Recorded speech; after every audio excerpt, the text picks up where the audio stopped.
Sam rules. Last weekend, my family went on a picnic. Well, everyone went except Sam. He had to stay home, alone. See you later, Sam. Meow. I knew Sam would be fine because we had left him lots of cat food. Besides, we were only going away for the day. Yeah, Sam? Joe's Pizza. Your pizza will be ready in 20 minutes. Meow.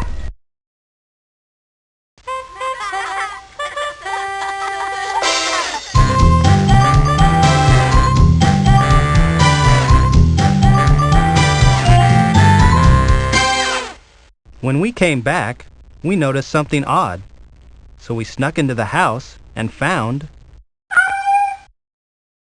Sam! Meow.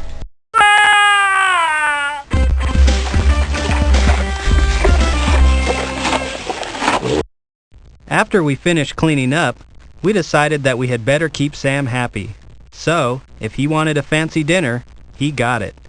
If he wanted toys, he got them. If he wanted attention, he got that too.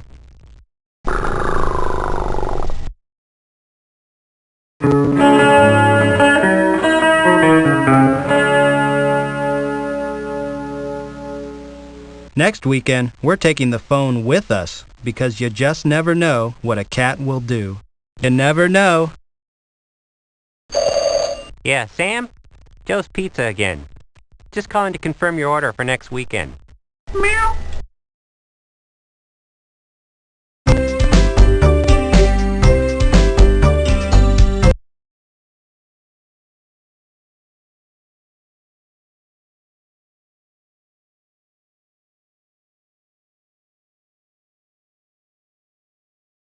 Here's an idea. Create a story without any words.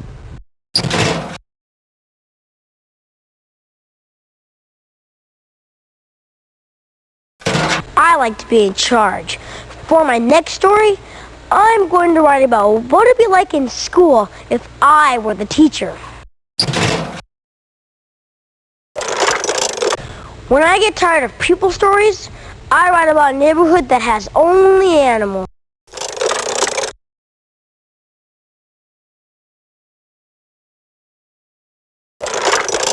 The lady who lives next door hardly ever comes out of her house. Sometimes I write stories about what she does in there all day. Think of a story about two people, one who is a kid and one who is really old.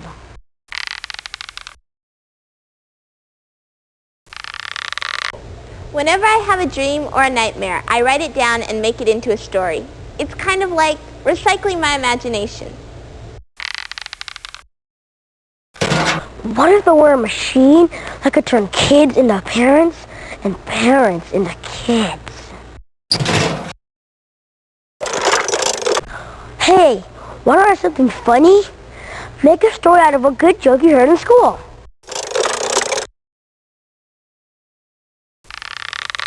Not all mysteries are about missing treasure. Next time you lose something ordinary, write a story about how you found it again.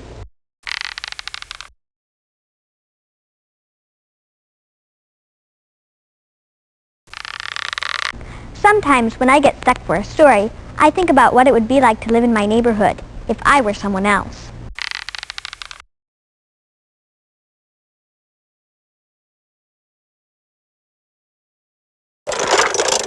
Before I start a story, I think of the one thing my hero wants. Then I come up with all the things that get in the way.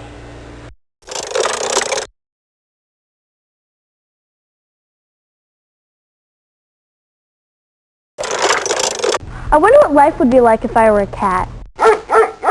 Gotta go.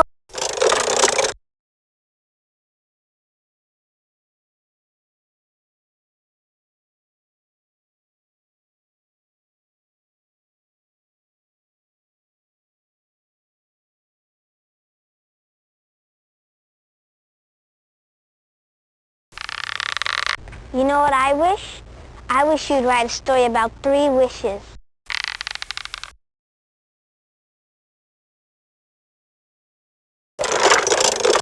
Journals are for stories that really happened. I write one every day. Well, almost every day.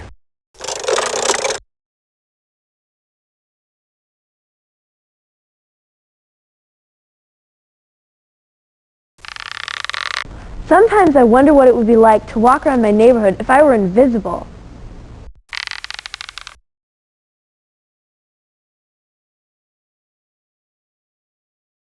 What if your neighborhood were on a planet where kids got to make up all the rules? Bet it would make a great story.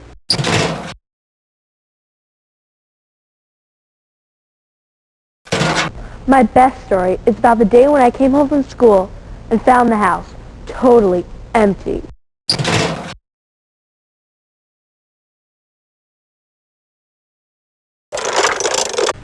I like making up stories about people who are the exact opposite of me.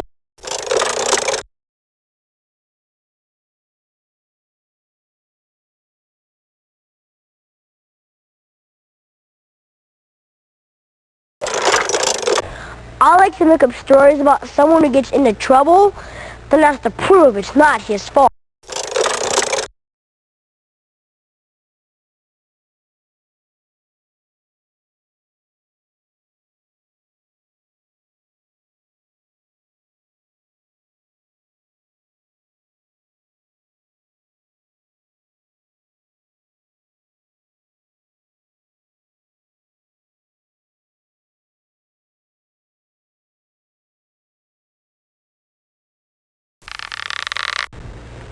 Don't tell anyone, but I like making up stories about my secret powers. Not all scary stories are about monsters. Write a story about the one thing you're most afraid of. I like to write stories about what kind of job I'm going to have when I grow up. Hey, what's your nickname? You don't have one? Then make one up and write about how you got it.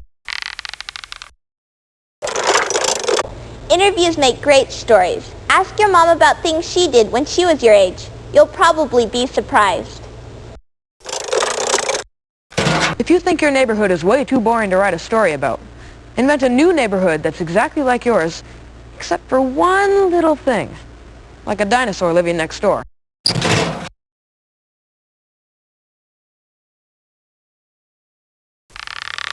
I like to make up stories about how I became the hero of the neighborhood.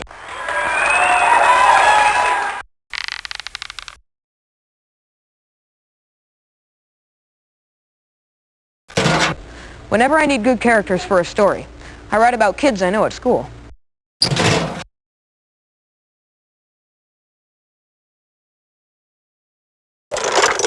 You know where I go if I need a great story idea?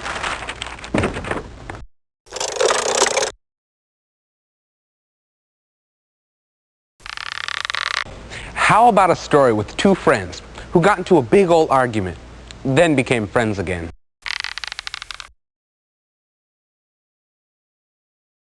Try writing a story with lots of rhyming words.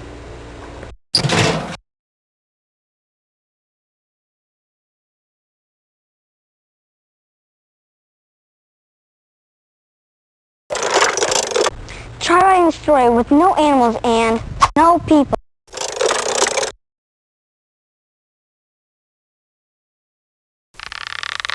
Pick a favorite day from your life and write a story about what happened from the time you woke up to the time you went to bed.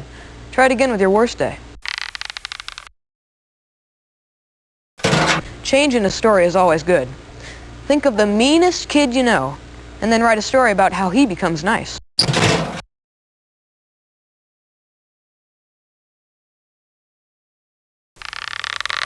Think about the last time something made you really laugh. Bet it would make a great story.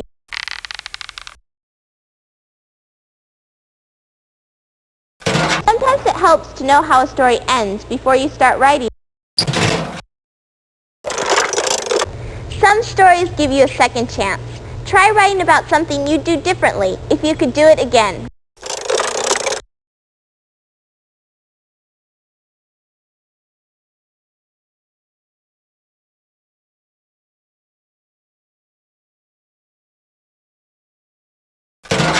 I like to write stories about being a detective. And by the way, I always solve the case.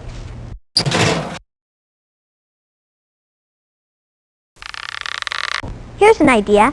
Pretend you're a reporter and you're writing a story about something that really happened in your neighborhood.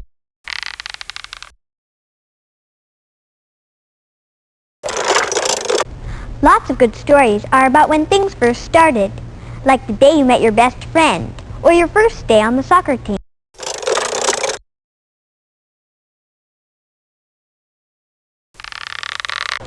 Sometimes I write stories about things that make me cry. I mean, might have made me cry if I was that kind of kid who cried, which I'm not. Really.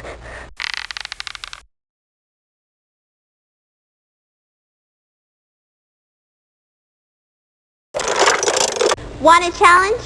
Pick any 5 stickers and use them all in a single story.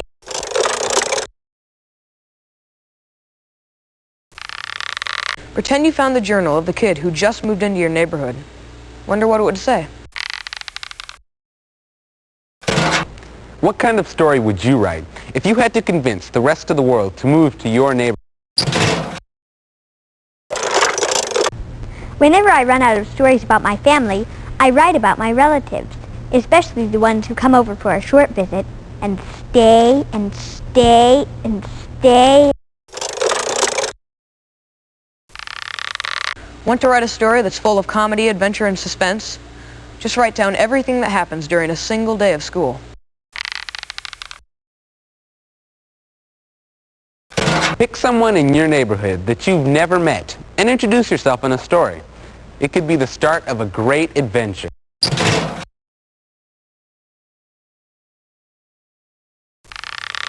I like to make up stories about how I became the hero of the neighborhood.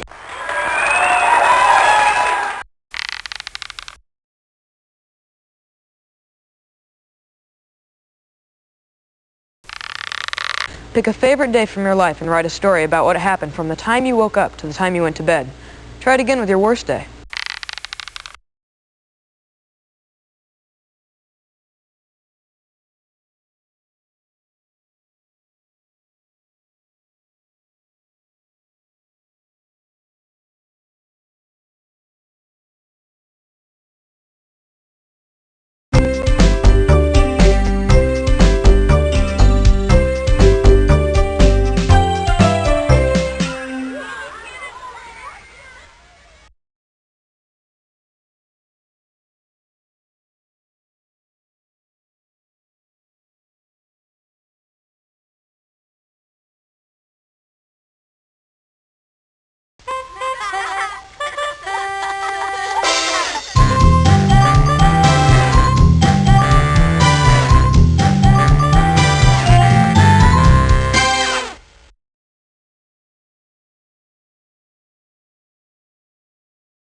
Hi, I'm Donna Stanger.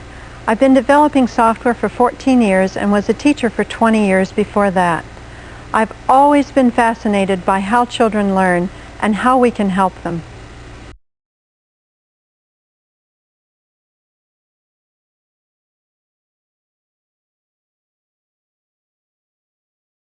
There are many different schools of thought on how to help children learn to write, but most educators agree that writing is a multi-step process. Let's take a look at one version of those steps. Pre-writing is a term used to describe anything that helps a child get ready to write. Children are ready to write when they believe that they have something to say. You can help with this by providing concrete experiences that are rich in sights and smells and sounds. It might be something as elaborate as a trip to the zoo or as simple as popping corn. In writing a first draft, the main thing is to just let the ideas flow. Don't worry about spelling or punctuation or even the order of things. You can go back and reorder later. Just help your child get the ideas out. Revision is probably the most important step of all, but unfortunately it's often the most neglected. Parents and teachers can work together to help children recognize that writing is a process. A first draft can be changed and played with until it says exactly what you want it to say. Maybe the ending can become a beginning, or maybe not. Computers have given us a powerful new way to make rewriting painless and to help children improve their writing. You know, it's very difficult for anyone to edit their own writing, so this is a great time for you to get involved with your child as an editor. In responding to a first draft, don't worry about spelling or punctuation. Just concentrate on exactly what your child is trying to say. Ask specific questions that will help your child clarify what the main character looked like or why he did what he did. All of the picky corrections should be saved for the proofreading stage. Help your child cross the T's and dot the I's, but be sure that these corrections don't become more important than the writing itself. Publishing is an opportunity for your children to share their writing, and an added opportunity for you to demonstrate your pride in their work. Tools like Imagination Express allow publishing to take many forms. A poem hung on the refrigerator, a beautiful printed book sent to Grandma, or an interactive story created to share with a friend.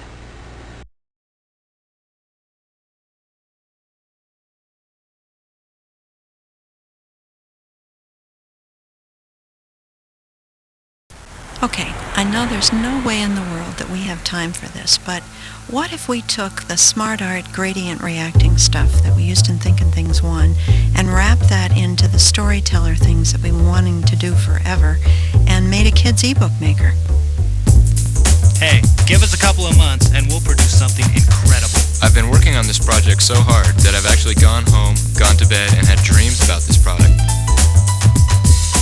You know, what we want to do is give kids the ability to make incredibly beautiful, amazing things, even if they don't have any artistic talent, even if they draw like I do. This is going to be a great product. Excuse me, we're out of network space. This has been the most amazing, incredible, amazing group effort I've ever been involved with. Sounds like a cool product. Did you compile that file yet? That was your file to compile. No, that's your file and you need to compile it. So what you're saying then is that the Mac version is in QA, right? Imagination Express ist der absolute Wahnsinn, Leute. Next time, why don't you check out all the files before making the build? Let's see the schedule. Minds and hearts and creative spirit just wrapped into a wonderful package to give to kids. It's on your directory. No, but it's your property. It's got your name on it. Look in the header. No, it doesn't. You made the last changes. No, look at the style. It's all your style. It's your file. Yes, but you can match my style.